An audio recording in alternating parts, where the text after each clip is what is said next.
Muy buenos días, muy buenas tardes, muy feliz sábado. Bienvenidos otra vez a este encuentro que tenemos todos los sábados de nuestro estudio de la Palabra de Dios. Y en esta ocasión quisiera compartir con ustedes lo que la Escritura habla acerca de lo que el Señor hizo para salvarnos. Quizás alguien pueda preguntarse, ¿qué es esto del plan de salvación? ¿Era necesario el plan de salvación? ¿Qué es lo que había que salvar? ¿Algo se había perdido? ¿Qué es el pecado? ¿Por qué la gente muere? ¿Quién es nuestro Salvador? ¿Qué es lo que hizo? Todo eso vamos a tratar de responder con la palabra de Dios en nuestro estudio. Vamos a comenzar en el Evangelio según San Lucas. Vamos a buscar allí el capítulo 19, el versículo 10. Dice Jesús, porque el Hijo del Hombre vino a buscar y a salvar lo que se había perdido. Alguien se había perdido. Y eso que se había perdido era necesario ir a buscarlo. Y este texto nos habla de que es nuestro Señor Jesucristo el que fue a buscar lo que se había perdido. ¿Qué es lo que se había perdido? ¿Por qué se había perdido? Vamos a el Evangelio según San Mateo, el capítulo 1, el versículo 21, y vamos a leer lo que allí nos dice el Evangelio.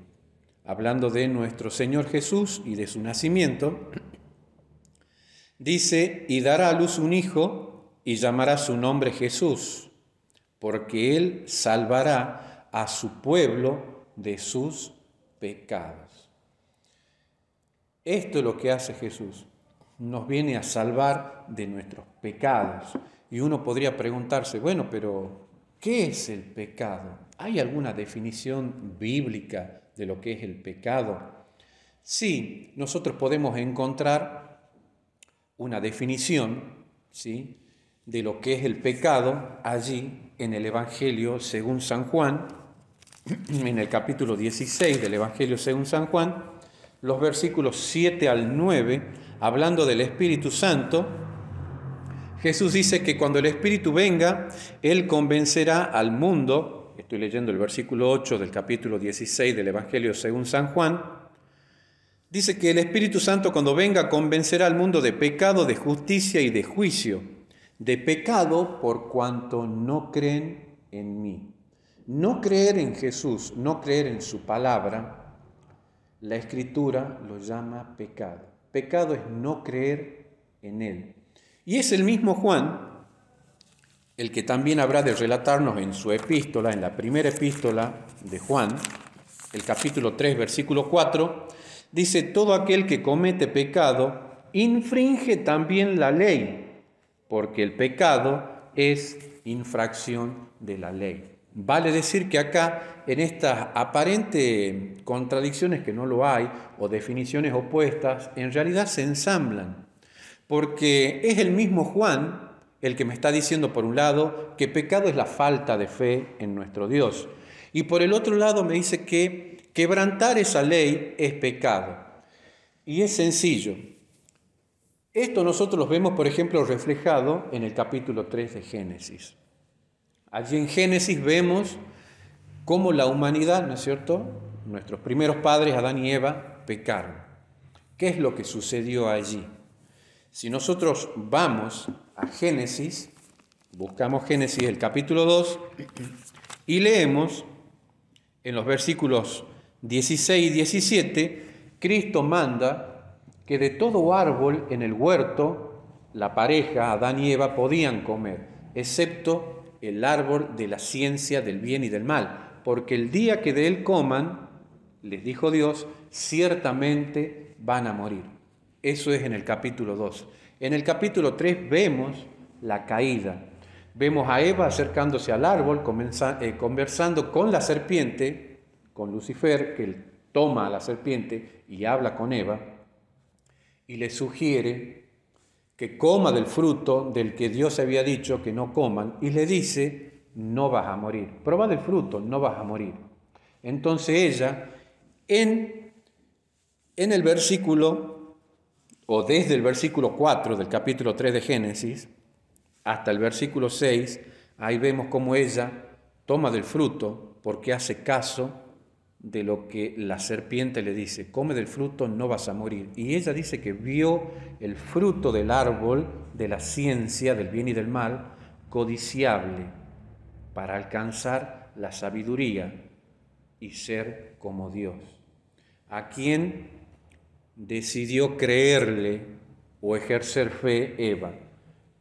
¿En Dios, que le había dicho no comas del fruto porque vas a morir? ¿O en Lucifer, que le había dicho si comes no te va a pasar nada, no vas a morir? Ella decidió creer, ¿sí?, en Lucifer y dejó de creer en la palabra de su Dios. Allí comenzó el pecado. El pecado nace en el interior de la persona. Ella dejó de creer en Dios. Y el resultado fue la transgresión de la ley, porque ella dice que vio el fruto del árbol codiciable, dice el versículo 6 del capítulo 3 de Génesis. Y el mandamiento dice: no codiciarás. Por lo tanto, el paso siguiente a la falta de fe es la transgresión de la ley. Y como habíamos visto, ambos, la falta de fe y transgredir la ley, el apóstol Juan lo denomina pecado. El pecado es entonces la falta de fe en Dios y por lo tanto la desobediencia a la ley de los 10 mandamientos de Dios expresados allí en Éxodo, el capítulo 20, desde los versículos 3 hasta el 17. Allí está redactada la ley de Dios. A partir de aquí entró el pecado. ¿Por qué morimos? Porque la muerte es el resultado de la desobediencia. Yo me separo de Dios, dejo de creer en Él, transgredo la ley y por consiguiente más tarde o más temprano muero. ¿Qué es lo que dice, por ejemplo, Romanos? El capítulo 5 de Romanos, el apóstol Pablo nos habla de lo siguiente, hablando de esta experiencia de Adán y las consecuencias que son abarcativas a todo el mundo. Romanos capítulo 5, versículo 12 dice: por tanto, como el pecado entró en el mundo por un hombre, es decir, por Adán, y por el pecado la muerte, ahora vemos los resultados y las consecuencias del pecado, las consecuencias de no creer en Dios y por lo tanto transgredir la ley. Esa consecuencia es la muerte. Dice que por el pecado entró la muerte y así la muerte pasó a todos los hombres por cuanto todos pecaron. Todos los que hemos nacido en este mundo y somos descendientes por ende de Adán y Eva, ¿no es cierto?, de nuestros primeros padres, hemos heredado esa desobediencia que llevamos en nuestra propia naturaleza y entonces morimos. Morimos porque transgredimos la ley de Dios. En la misma epístola de Romanos, el capítulo 6, el versículo 23, dice exactamente lo mismo, porque la paga del pecado es la muerte, pero la dádiva de nuestro Señor o de nuestro Dios, ¿sí?, es vida eterna en Cristo Jesús, que es lo que vamos a ver nosotros ahora. ¿Cómo solucionó el problema Dios del hombre? Porque Dios había creado al hombre con vocación de vida. Era el anhelo del hombre crear una raza inmortal, de seres humanos inmortales, que puedan ser eternos, que puedan vivir para siempre, accediendo al fruto del árbol de la vida. Y la condición para la inmortalidad era casualmente que ejerzan fe en lo que Dios les decía y que obedezcan la voluntad de Dios expresada en los 10 mandamientos. Esa era la condición para que ellos sean eternos y tener acceso al árbol de la vida. Tristemente conocemos la historia. Adán y Eva desobedecieron, probaron del fruto del cual Dios había dicho que no coman.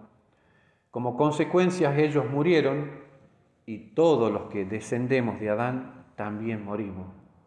Porque el ser humano por naturaleza es incrédulo, el ser humano por naturaleza es desobediente. Es necesaria una transformación, una conversión de la cual hablaremos en otro momento. Pero vemos entonces cómo ahora el ser humano está sujeto a la muerte. La muerte es un intruso en el plan de Dios. ¿Cómo resolvió Dios el problema del pecado y el problema de la muerte? Nuestro Padre Celestial lo resolvió a través de nuestro Señor Jesucristo. Hay un texto que es muy conocido, que es el que se encuentra registrado allí en San Juan, el capítulo 3, el versículo 16, donde dice: porque de tal manera amó Dios al mundo, que ha dado a su Hijo unigénito, para que todo aquel que en Él cree no se pierda, mas tenga vida eterna. ¿Se dan cuenta cómo parte de esa solución es volver a ejercer fe en Cristo? Para que todo aquel que en Él cree, para que todo aquel que cree y ejerza fe en Cristo vuelva a tener la vida eterna. Es el anhelo de Dios restaurar la humanidad y devolverle, ¿no es cierto?, eso que Dios tanto deseaba, que el ser humano sea inmortal y sea eterno. El mismo Juan, en el capítulo 1, el Evangelio según San Juan, allí relata lo que Juan el Bautista dice respecto de Jesús. Cuando Juan el Bautista lo ve a Jesús allí, sus palabras quedan registradas en el capítulo 1 del Evangelio según San Juan, el versículo 29, donde él mismo, viéndolo a Cristo, dice: he aquí el Cordero de Dios que quita el pecado del mundo. Es Jesús el que vino a resolver el problema del ser humano. Ahora, este plan de salvación que nosotros vemos acá reflejado en estos textos de la Biblia ha sido elaborado de manera ulterior o posterior a la entrada del pecado, o será que Dios ya tenía un plan elaborado. Dios tenía un plan elaborado. El pecado a Dios no lo sorprende, la desobediencia de Dios no lo sorprende. Dios no se toma la cabeza como cuando nos sorprende alguna cuestión a nosotros y decimos: ¿qué hago ahora? No, Dios ya tenía un plan elaborado. Y eso lo dice, por ejemplo, en su epístola el apóstol San Pedro. Allí en el capítulo 1, leemos desde el versículo 18 hasta el 20, y dice el apóstol Pedro: sabiendo que fuisteis rescatados de vuestra vana manera de vivir, la cual heredasteis de vuestros padres, no con cosas corruptibles como oro y plata, sino, ¿qué dice él? ¿Con qué hemos sido rescatados de nuestra vana manera de vivir? Versículo 19, sino con la sangre preciosa de Cristo, como de un cordero sin mancha y sin contaminación, ese cordero del que hablaba Juan el Bautista cuando lo vio a Jesús y lo señaló como el Cordero de Dios que quita el pecado del mundo. ¿Y qué es lo que dice Pedro respecto de esa salvación, respecto de esa sangre ya que es preciosa, ¿sí?, la sangre de ese cordero que es Cristo, sin mancha y sin contaminación? Él dice: ya destinada desde antes de la fundación del mundo, pero manifestada en los postreros tiempos por amor de vosotros. Ya existía en la mente y en el corazón de Dios, antes de la creación de este mundo, un plan por si el ser humano caía, desobedecía. Cuando el ser humano cayó, entonces entró en vigencia este plan. Lo vemos también allí en la misma epístola, expresado en otras palabras preciosas, inspiradas por Dios al apóstol Pedro en el capítulo 2 de la misma epístola de Primera de Pedro, solo que el versículo 24, hablando de Jesús, dice: quien llevó él mismo nuestros pecados en su cuerpo sobre el madero, para que nosotros, estando muertos a los pecados, vivamos a la justicia, por cuya herida, la de Cristo, fuisteis sanados. ¿Qué es lo que sucedió en la cruz? En la cruz, mi querido amigo, sucedió un intercambio de amor. Jesús se hizo hombre, vivió una vida perfecta, sin mancha y sin contaminación de pecado, como habla Pedro. Ejerció fe en el Padre, obedeció la voluntad del Padre y por lo tanto la ley de Dios. Él no merecía la muerte. y sin embargo murió, pero murió en nuestro lugar, porque nosotros sí merecemos la muerte por causa de nuestra falta de fe, por causa de nuestra desobediencia a la voluntad expresa de Dios allí en los mandamientos. Nosotros sí merecíamos la muerte y sin embargo Él toma nuestro lugar en la cruz y muere por ti y por mí. Allí en la cruz se produce ese maravilloso intercambio de amor. La cruz es el argumento más grande a favor de que la ley no se puede cambiar y es inmutable. La ley lo único que muestra es el pecado, la desobediencia. Si la ley hubiera sido el problema, Dios la hubiera cambiado y hubiera sido innecesaria su muerte. Pero es que casualmente, como la ley es eterna, como el mismo Dios y no se puede cambiar, es inmutable, Dios tuvo que hacerse hombre y venir a morir por todos y cada uno de nosotros. Ahora bien, ¿cuánto cuesta esa salvación? Si Dios tuviera que ponerle un precio, sería incomparable para el ser humano. ¿Cuánto vale una vida humana? Es incalculable, ¿verdad? Cuando fallece un ser querido, parece que se nos va la vida. Es incalculable, no tiene precio, no podemos ponerle precio a la vida humana. Cuánto más a la sangre preciosa y sin contaminación y sin pecado de Dios hecho hombre. Pero esta salvación, Dios nos la ofrece gratuitamente. Y fíjense lo que dice Efesios. Efesios allí, en el capítulo 2, versículos 4 al 10, para finalizar este estudio. Efesios capítulo 2, versículos 4 al 10 dice, pero Dios, que es rico en misericordia, porque ese es Dios, un Dios que te ama, un Dios que no desea la muerte del pecador, no desea tu muerte ni la mía, por su gran amor con que nos amó, como decíamos y leíamos hace un rato de San Juan capítulo 3, verso 16, que de tal manera amó Dios al mundo que ha dado. La mayor manifestación de ese amor es el que el Padre dio a su propio Hijo, lo que más amaba, lo mejor, lo dio para la humanidad, por su gran amor con que nos amó, aun estando nosotros muertos en nuestros pecados, porque esa es la condición del ser humano, está muerto por causa de haber desobedecido la voluntad de Dios expresada en los 10 mandamientos. Dice que Él nos dio vida juntamente con Cristo, por gracia sois salvos. ¿Qué es la gracia? La gracia es un regalo, la gracia es un don inmerecido dado por Dios al hombre. El hombre no la puede comprar, el hombre no la puede fabricar, no la puede producir por sí mismo. Esta gracia es otorgada como regalo en favor del ser humano. El versículo siguiente, el 6, dice, y juntamente con Él, con Cristo, nos resucitó y asimismo nos hizo sentar en los lugares celestiales con Cristo Jesús, para mostrar en los siglos venideros las abundantes riquezas de su gracia en su bondad para con nosotros en Cristo Jesús. Somos salvos por gracia en Cristo Jesús, que fue el que obró nuestra salvación muriendo en la cruz.